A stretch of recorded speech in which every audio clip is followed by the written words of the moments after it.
오늘 본문은 어제에 이어서 예수님이 12제자를 선택해서 이제 전도 현장으로 파송하는 전도 이야기입니다. 전도 이야기인데, 자, 우리 한번 16절을 한번 읽어보겠습니다.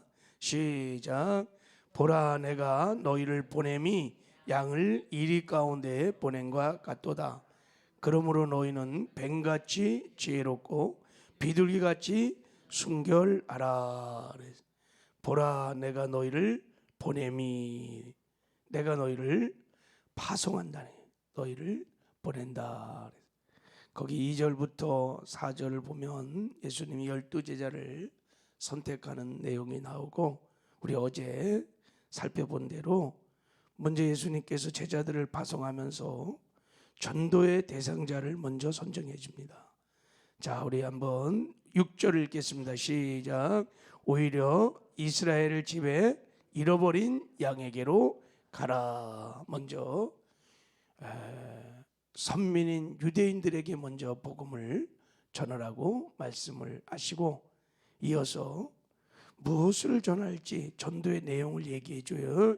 자, 7절도 읽겠습니다. 7절 시작.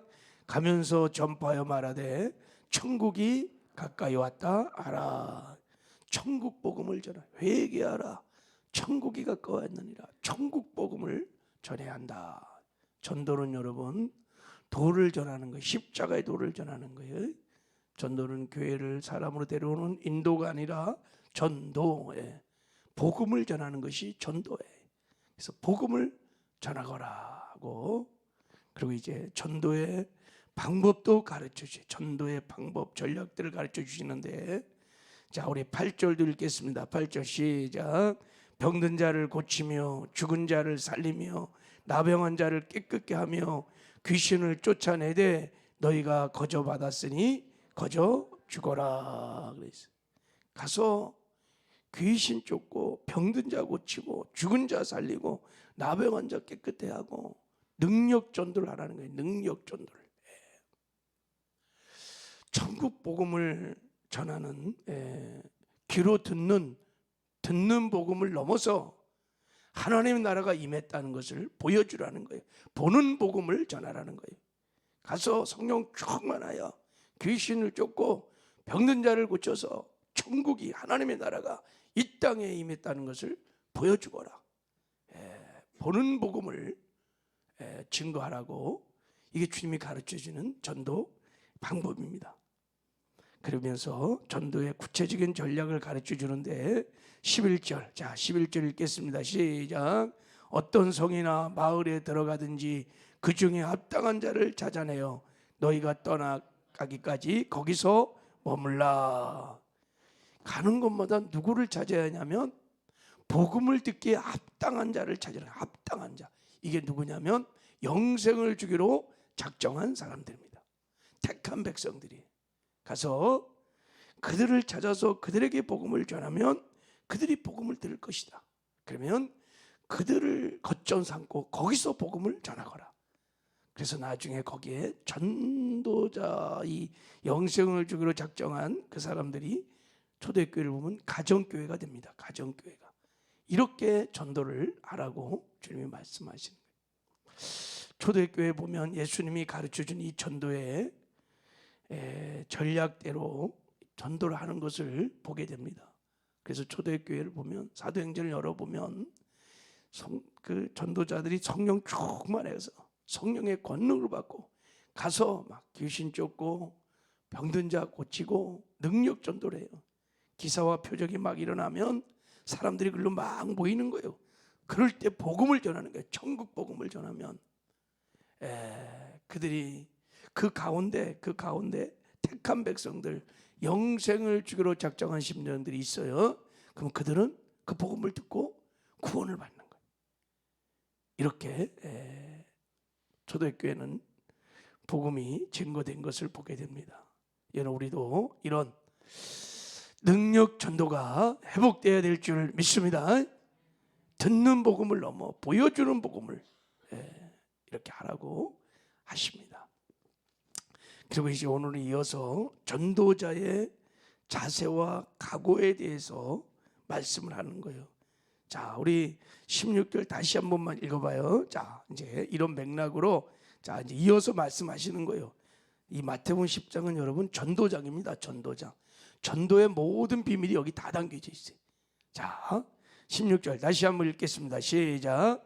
보라, 내가 너희를 보냄이 양을 이리 가운데 보낸 것 같도다. 그러므로 너희는 뱀같이 지혜롭고 비둘기같이 순결하라. 그랬어요. 전도자들은 뱀같이 지혜로워야 하고 비둘기같이 순결해야 한다. 이렇게 지금 이게 전도자들의 자세예요. 왜 그러냐면 보라, 내가 너희를 보냄이 양을 이리 가운데 보낸 것과 같기 때문이다. 전도라는 것이 양을 이리 가운데 보내는 것 같이 그렇게 위험하다는 것을 지금 말하는 거예요. 그렇기 때문에 너희들이 전도할 때는 뱀처럼 지혜로워야 되고 비둘기처럼 순결해야 된다고 말을 하고 있는 것입니다. 여기 일이라는 것이 여러분 양의 천적 아니겠어요? 양을 잡아먹는 일이 원수죠. 그러니까 이 일이는 복음을 전할 때 막 복음을 반대하고 거부하고 핍박하고 생명까지도 그냥 빼앗으려고 하는 전도 현장의 위험들, 불신 세력들, 배후의 마귀들, 마귀와 귀신들, 그런 것들을 말하는 거예요. 여러분, 전도는 양을 이리 가운데 보내는 것 같다고 주님이 말씀하시고, 어둠이 빛을 싫어하듯이 이 세상과 그 마귀는요 전도를 굉장히 싫어해요. 전도는 영적 전쟁이에요. 영적 전쟁.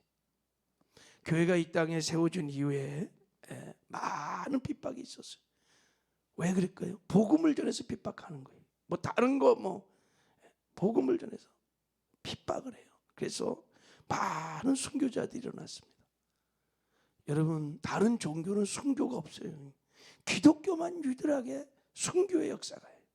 2000년의 교회 역사에 계속해서 순교. 지금도 많은 사람들이 교회를 핍박하고 전도자를 핍박하고 순교 역사가 지금도 계속 일어나고 있어요.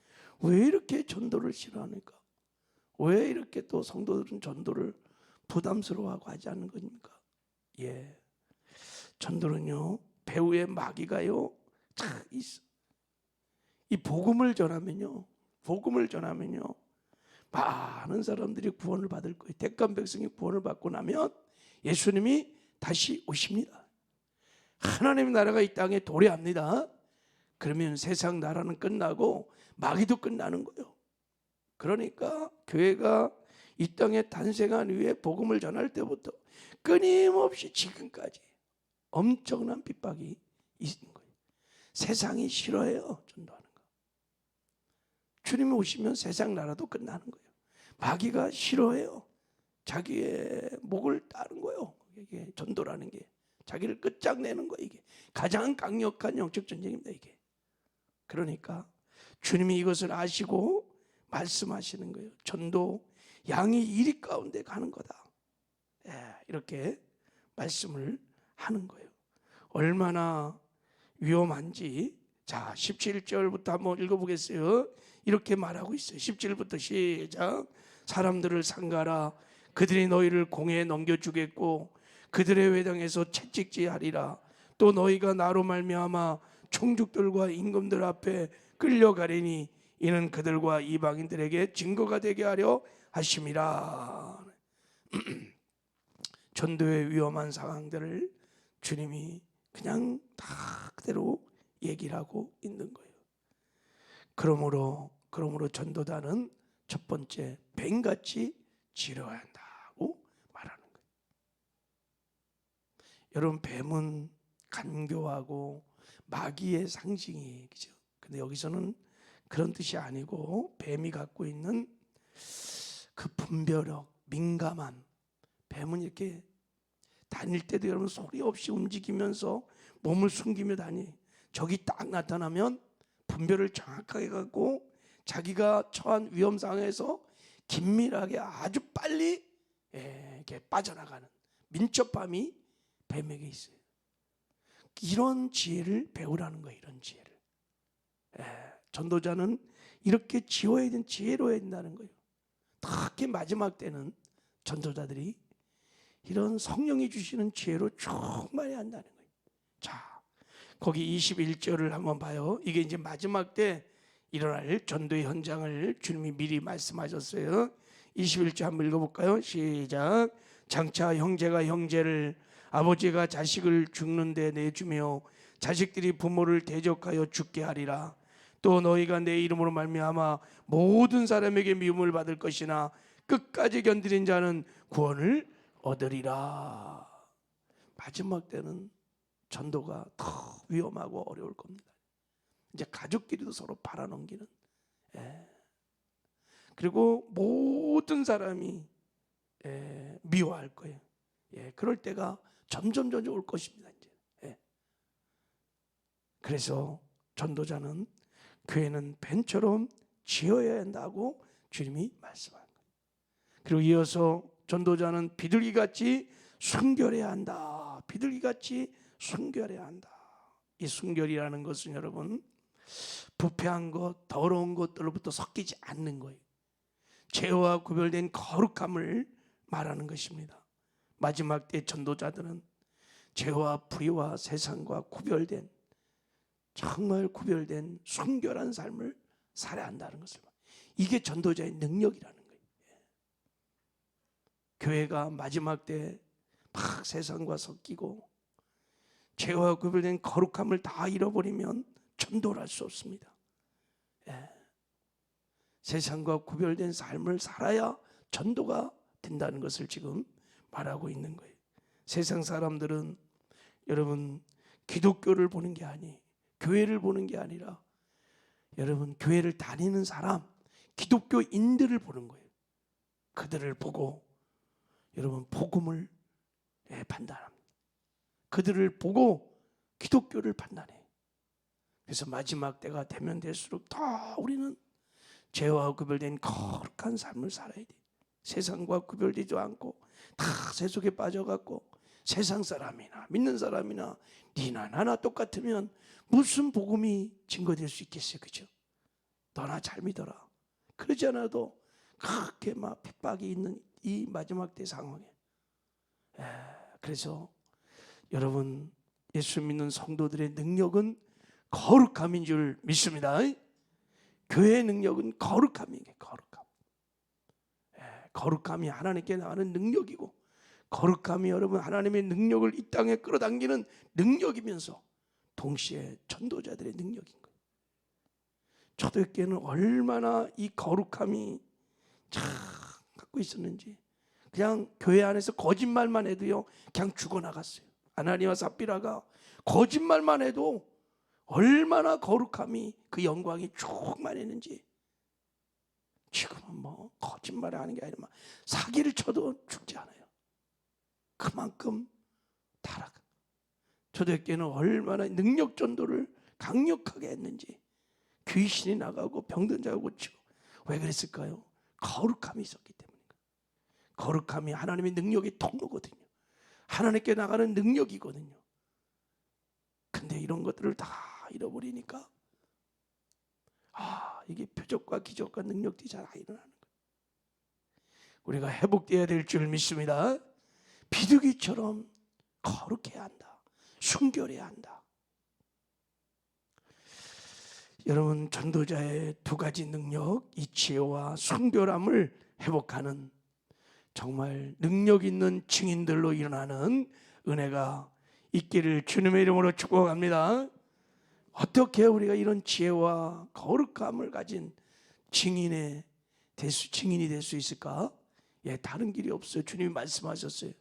주의 성령이 너에게 임하시면 너희가 권능을 받고 그리고 내 증인이 되리라고 말씀하셨어요.